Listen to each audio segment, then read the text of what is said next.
L'esprit humain ne se brise pas d'un coup. Il se fracture lentement, méthodiquement, sous la pression calculée de celui qui comprend que le véritable pouvoir ne réside pas dans la force brute, mais dans la capacité à reconfigurer la réalité intérieure d'une autre personne jusqu'à ce qu'elle ne puisse plus distinguer sa propre volonté de celle qui lui a été implantée. Ce n'est ni une théorie abstraite, ni une spéculation philosophique. C'est l'enregistrement documenté de cas réels où des individus dotés d'un pouvoir absolu, qu'ils soient institutionnels, physiques ou psychologiques, ont appliqué des techniques de contrôle mental si sophistiquées que leurs victimes ont fini non seulement par obéir, mais aussi par défendre passionnément leur propre esclavage. L'histoire regorge de ces cas, archivés dans des dossiers judiciaires, documentés dans des témoignages, étudiés par des psychologues qui peinent à articuler l'horreur de ce qu'ils observent.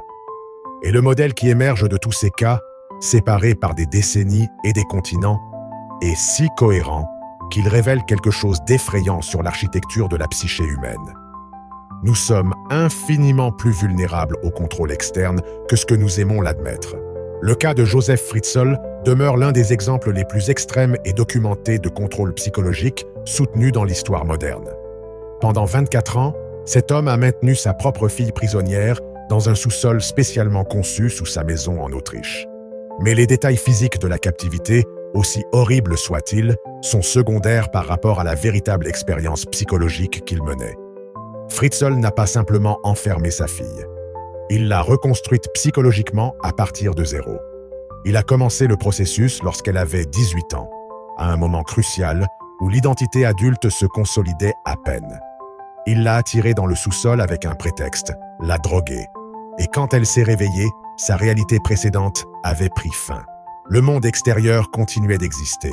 Sa mère vivait littéralement à l'étage supérieur. Mais pour Elisabeth Fritzl, ce monde était devenu aussi inaccessible que si elle avait été transportée sur une autre planète. Fritzl comprenait quelque chose de fondamental sur le contrôle psychologique que beaucoup de ravisseurs ne parviennent pas à comprendre. L'espoir doit être administré avec précaution. Trop d'espoir et la victime continue de résister, cherchant à s'échapper, maintenant son identité précédente en vie. Aucun espoir et la victime se désintègre complètement, devient inutile, potentiellement suicidaire. L'équilibre parfait consiste à maintenir suffisamment d'espoir pour que la victime continue à fonctionner, mais jamais assez pour qu'elle tente de s'échapper.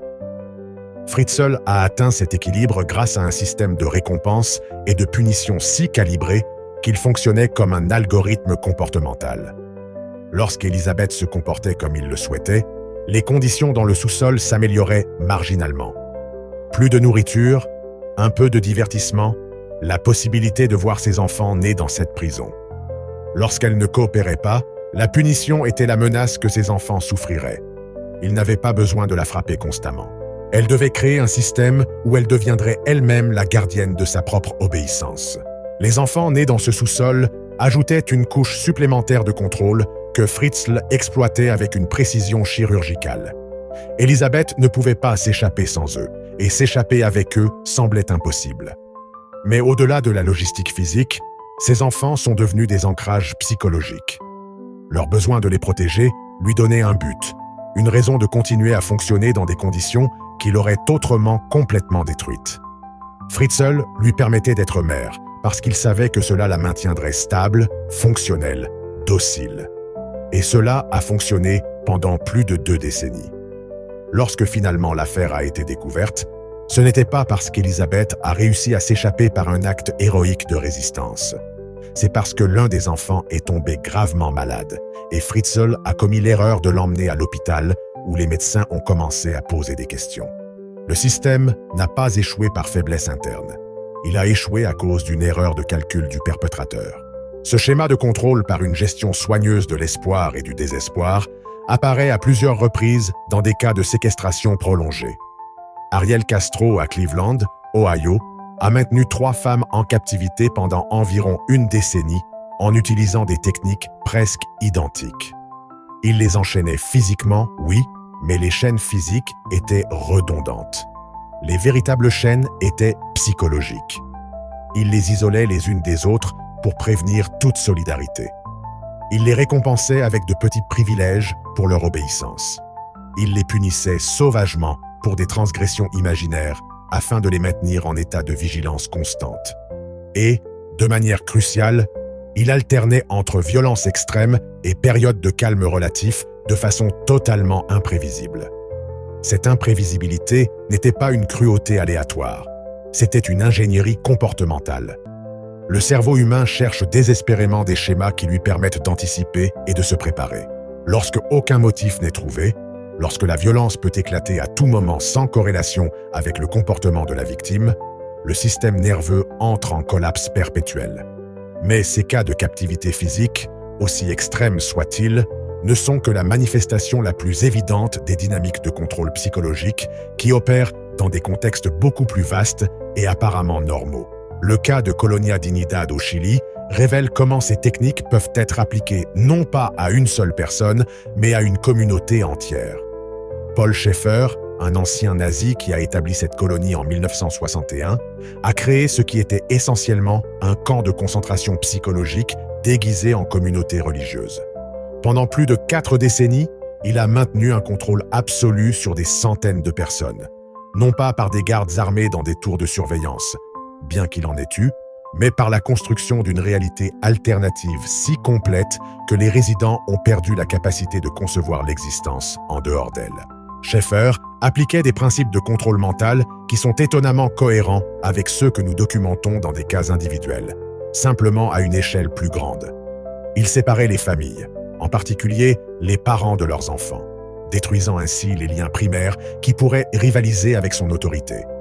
Il contrôlait toutes les informations qui entraient dans la colonie, créant un environnement informationnel où il était la seule source de vérité sur le monde extérieur. Il mettait en œuvre un travail physique épuisant qui maintenait les résidents trop fatigués pour penser de manière critique. Il utilisait des punitions publiques qui servaient à la fois à discipliner le transgresseur et à terroriser les observateurs.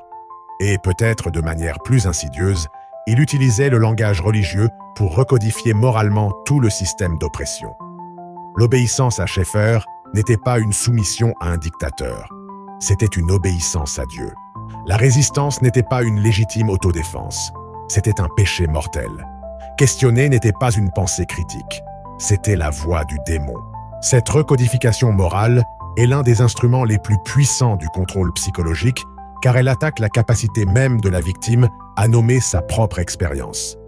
Si le langage disponible pour décrire l'abus le présente comme de l'amour, si les catégories mentales accessibles interprètent l'exploitation comme un service sacré, alors la victime perd les outils cognitifs nécessaires pour même reconnaître qu'elle est victime. Il ne s'agit pas que la victime soit stupide ou en déni. C'est que la carte conceptuelle dont elle aurait besoin pour naviguer vers la liberté lui a été systématiquement refusée. Les témoignages de ceux qui ont finalement échappé à Colonia Dignidad révèlent un processus d'éveil qui est douloureusement lent et fragmenté. Ce n'est pas un moment de révélation soudaine.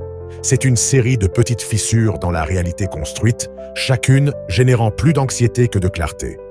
La personne commence à remarquer des incohérences. Le leader qui prêche l'humilité vit dans le luxe pendant que les autres subsistent dans la pauvreté. Les enseignements sur l'amour sont accompagnés de violences brutales. Les promesses de salut nécessitent une souffrance sans fin. Mais remarquer ces incohérences ne suffit pas. L'esprit, ayant investi des années ou des décennies dans le système de croyance, résiste à l'évidence qui le contredit. La dissonance cognitive ne génère pas la clarté, mais la confusion. Pas la libération, mais la culpabilité. La personne suppose que s'il y a contradiction, c'est parce qu'elle ne comprend pas correctement, parce que sa foi est faible, ou parce qu'elle est tentée par des forces malveillantes. Cette capacité de l'esprit à défendre le système qui l'opprime apparaît avec une constance terrifiante dans tous les cas de contrôle psychologique extrême. Les victimes de sectes destructrices nécessitent souvent des mois ou des années de désintoxication thérapeutique intensive après leur évasion. Et beaucoup ne s'en échappent jamais complètement. Certaines retournent au culte. D'autres passent le reste de leur vie piégées entre deux réalités, incapables d'habiter pleinement aucune d'elles. La partie d'elle qui a été reconstruite à l'intérieur du culte ne disparaît pas simplement parce que le corps a quitté physiquement. Cette identité façonnée continue de vivre dans leur psyché, parfois dominante, parfois latente, mais toujours présente. L'affaire des femmes de confort, pendant la Seconde Guerre mondiale, fournit des preuves historiques de la manière dont ces mécanismes de contrôle sont institutionnalisés à grande échelle. L'armée japonaise a mis en place un système d'esclavage sexuel où des femmes, souvent à peine adolescentes, étaient capturées ou trompées et forcées à servir dans des bordels militaires. Mais le génie maléfique du système ne résidait pas seulement dans la violence physique, qui était extrême. Il résidait dans la structure psychologique qui garantissait la complicité des victimes. Les femmes étaient classées selon une hiérarchie basée sur leur coopération. Celles qui résistaient recevaient le traitement le plus dur, étaient assignées aux soldats les plus violents et maintenues dans les pires conditions. Celles qui se résignaient recevaient un traitement marginalement meilleur, une meilleure nourriture et occasionnellement de petites libertés. Le message était clair. Votre souffrance peut s'aggraver infiniment ou être marginalement tolérable, et la différence dépend entièrement de votre niveau de coopération. Ce système produisait exactement ce pourquoi il était conçu. Des femmes qui surveillaient leur propre comportement avec plus de rigueur que n'importe quel garde extérieur ne pourrait le faire. Des femmes qui réprimaient toute impulsion de résistance, non pas parce qu'elles manquaient de courage, mais parce qu'elles avaient correctement calculé que la résistance ne ferait qu'amplifier leur souffrance sans réelle possibilité de fuite. Et, de manière plus insidieuse, des femmes qui commençaient à identifier de petites avancées dans leur situation, des moments de dignité ou de sécurité relative, et s'accrochaient à ces instants comme preuve que tout n'était pas un horreur absolue, qu'il existait des moyens de vivre au sein du système avec quelque chose qui ressemblait à une agence. Les auteurs comprenaient intuitivement que la destruction complète de la victime est contre-productive. Une personne complètement détruite est inutile. Une personne qui conserve suffisamment de sens de soi pour ressentir de l'humiliation, suffisamment d'espoir pour valoriser de petites faveurs, suffisamment de peur pour éviter les punitions, cette personne peut être utilisée indéfiniment. L'art du contrôle psychologique extrême consiste à maintenir la victime dans cet espace liminal entre l'anéantissement et l'autonomie, où elle n'est jamais assez détruite pour devenir dysfonctionnelle, mais jamais assez intacte pour résister efficacement. Des décennies après la guerre, lorsque certaines de ces femmes ont enfin commencé à parler publiquement, le monde a découvert quelque chose d'inquiétant sur le traumatisme extrême. Il ne se termine pas lorsque la situation qui l'a causé prend fin. Beaucoup de ces survivantes rapportaient que les cauchemars, les épisodes de dissociation, l'incapacité à établir des relations intimes, persistaient 50, 60 ans plus tard. Le cerveau qui a été recablé par le traumatisme ne revient pas simplement à son état antérieur. Les voies neuronales formées sous un stress extrême persistent, peut-être dormantes, mais facilement réactivables par des stimuli associés. Une femme de 80 ans peut subir une attaque de panique complète déclenchée par une odeur, un son, une image que son cerveau associe au traumatisme de ses 15 ans. Elle ne se souvient pas du traumatisme. Elle le revit avec toute l'intensité physiologique de l'événement original. Cette persistance du traumatisme neurologique explique pourquoi les victimes de contrôle psychologique extrême présentent fréquemment des symptômes qui semblent contradictoires pour les observateurs extérieurs. Elles peuvent défendre simultanément leurs abuseurs et montrer de la terreur à l'idée de revenir avec eux. Elles peuvent décrire leur captivité avec un détachement clinique, puis s'effondrer émotionnellement face à un détail mineur. Elles peuvent sembler fonctionner normalement dans la plupart des contextes, puis être complètement paralysées par des situations nécessitant de prendre des décisions autonomes.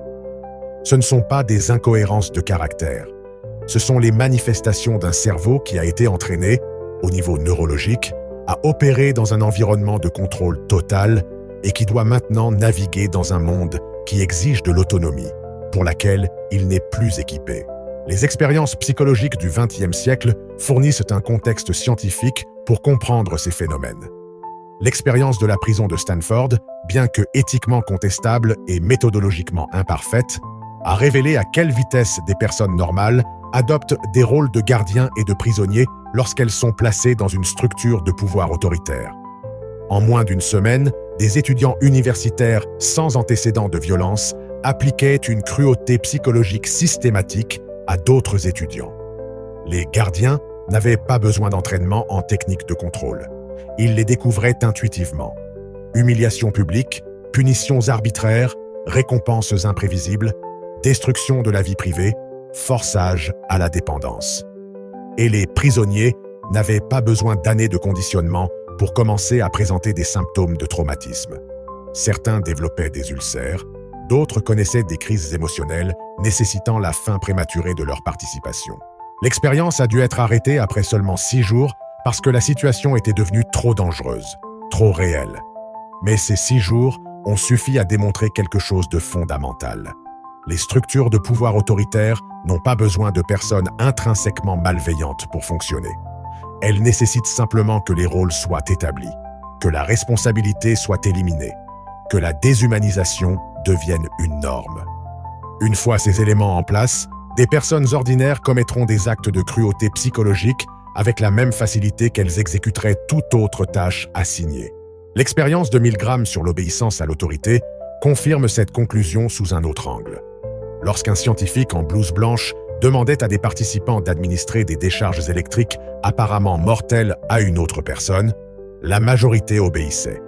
Pas parce qu'ils étaient sadiques, pas parce qu'ils manquaient d'empathie, mais parce que la structure d'autorité avait été établie, parce que quelqu'un avec une crédibilité apparente leur assurait que c'était nécessaire, parce que la responsabilité avait été transférée d'eux à l'expérimentateur. Le participant ressentait une détresse visible, transpirait, tremblait, protestait verbalement, mais la majorité continuait d'appuyer sur le bouton. L'autorité avait créé un contexte où l'impulsion naturelle de ne pas nuire à un autre être humain pouvait être annulée par de simples instructions. Ces expériences ont scandalisé la communauté psychologique et le public car elles révélaient que le potentiel pour la cruauté et l'obéissance aveugle ne réside pas dans une minorité de monstres, mais dans la structure psychologique ordinaire des êtres humains normaux. Le contrôle extrême ne nécessite pas de perpétrateur exceptionnel. Il requiert des conditions spécifiques. Isolement de la victime, autorité incontestable du perpétrateur, normalisation progressive de la normale, transfert de responsabilité, déshumanisation progressive de la victime. Une fois ces conditions établies, le contrôle peut être exercé par des personnes qui, en dehors de ce contexte, seraient considérées comme tout à fait normales, voire bienveillantes. Cela nous mène à des territoires profondément inconfortables. Car si le potentiel à exercer un contrôle psychologique extrême est structurel plutôt qu'individuel, s'il réside dans des systèmes plutôt que dans des personnes, alors chacun de nous opère au sein de systèmes contenant ces éléments à diverses intensités. La question n'est pas de savoir si vous êtes immunisé contre exercer ou subir un contrôle psychologique. La question est quelle intensité de ces éléments structurels existe dans les environnements où vous opérez quotidiennement, et dans quelle mesure votre comportement est déjà modulé par des versions subtiles de ces mécanismes. Considérez l'environnement de travail corporatif moderne. L'isolement ne nécessite pas de mur physique lorsqu'il existe une pression sociale intense pour s'identifier pleinement à l'organisation. L'autorité incontestable ne nécessite pas de dictateur lorsqu'il existe une hiérarchie où remettre en question les décisions supérieures est puni par une stagnation professionnelle. La normalisation de la normale se produit progressivement lorsque les heures de travail s'étendent imperceptiblement, lorsque l'équilibre vie-travail s'érode de manière incrémentielle, lorsque le sacrifice personnel pour des objectifs corporatifs est célébré comme une vertu.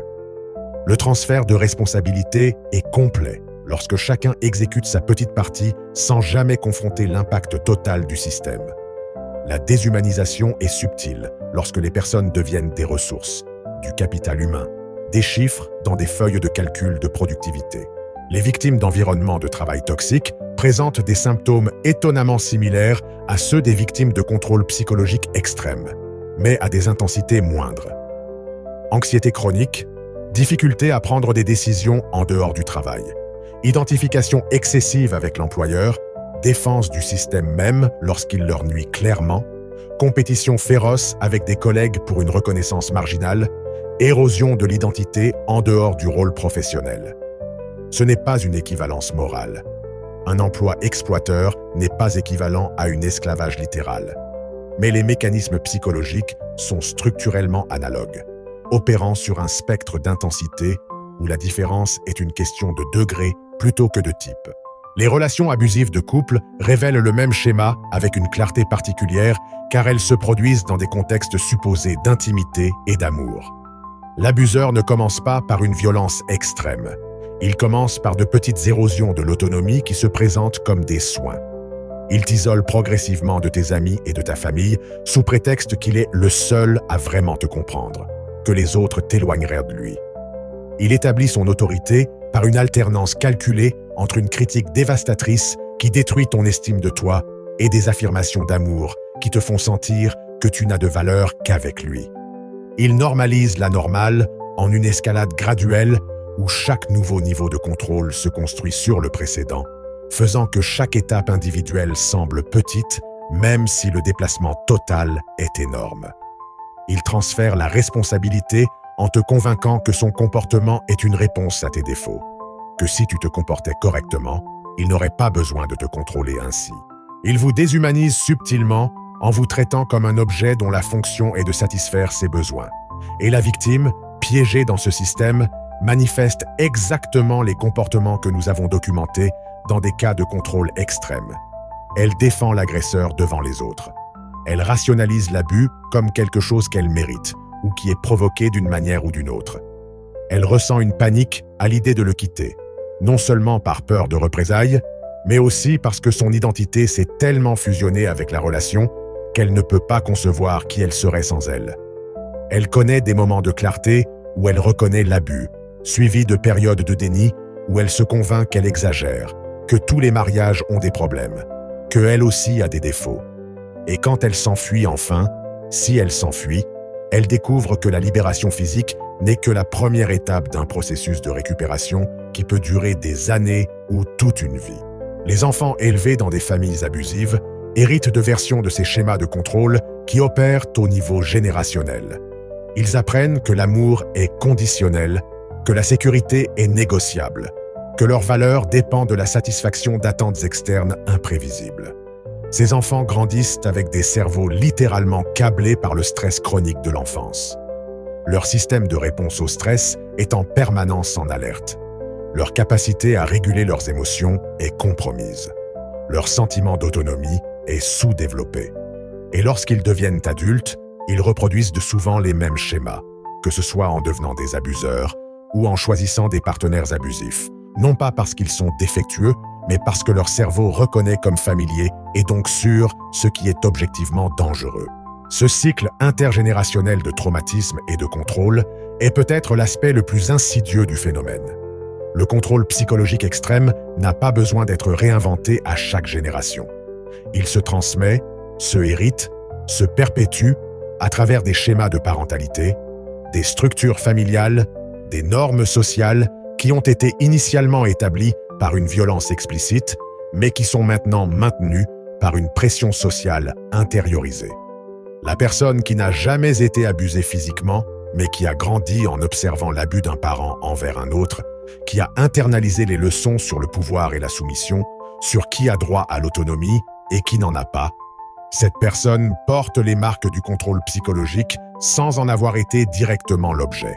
Et c'est ici que l'analyse doit devenir personnelle, où elle doit vous pointer directement. Parce que la tentation, en lisant des cas extrêmes de contrôle psychologique, est de les mettre à une distance sûre. Vous convaincre qu'il s'agit d'aberrations, d'exceptions, de monstruosités qui se produisent en marge de la société, touchant des personnes particulièrement vulnérables, entre les mains d'individus particulièrement malveillants. Mais cette distance est illusoire. Les mécanismes que nous avons disséqués ne sont pas exceptionnels. Ce sont des variations d'intensité de dynamique qui opèrent dans la majorité des structures sociales, dans la majorité des relations de pouvoir, dans la majorité des contextes où il existe hiérarchie et dépendance.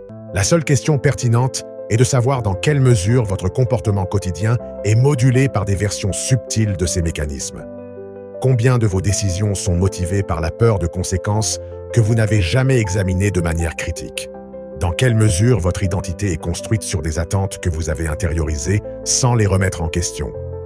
Combien de fois avez-vous défendu des systèmes ou des personnes qui vous nuisent parce que l'alternative, reconnaître que vous avez agi sous contrôle externe, est trop déstabilisante pour votre sentiment d'autonomie? Combien de voix dans votre tête qui semblent être les vôtres sont en réalité des échos d'autorité qui vous ont conditionné lors de moments de vulnérabilité. Car si une leçon émerge de tous ces cas de contrôle psychologique extrême, c'est celle-ci. Le contrôle parfait ne se ressent pas comme un contrôle. Il se perçoit comme un choix personnel, comme une préférence naturelle, comme la manière évidente d'être. Les victimes les plus totalement contrôlées sont celles qui défendront avec le plus de passion qu'elles sont libres. Et la preuve ultime de la profondeur du contrôle est votre réaction à toute suggestion que vous n'êtes pas aussi libre que vous le pensez. Si votre première réaction est de la défensive, de la rationalisation, une recherche immédiate de raisons pour lesquelles vous êtes différent, pour lesquelles votre situation est une exception, alors peut-être que cette réaction elle-même est la preuve de la manière dont vous avez efficacement internalisé les voix qui vous contrôlent. Les cas extrêmes que nous avons examinés ne sont pas des avertissements concernant des monstres lointains. Ce sont des miroirs qui reflètent, amplifiés jusqu'à devenir indéniables, les dynamiques qui opèrent subtilement dans des contextes que tu considères comme normaux. Et la question finale, celle qui devrait te tenir éveillé, n'est pas de savoir si ces dynamiques existent. Elles existent clairement. La question est de savoir si tu as le courage de reconnaître où elles existent dans ta propre vie. Et si, après cette reconnaissance, tu feras quoi à ce sujet? Sachant que peut-être la réponse la plus honnête, la plus terrifiante, est que tu ne feras rien du tout. Car reconnaître les chaînes et choisir de rester avec elles est infiniment plus confortable que d'affronter la terreur de la véritable liberté avec toutes ses responsabilités insupportables et ses incertitudes paralysantes.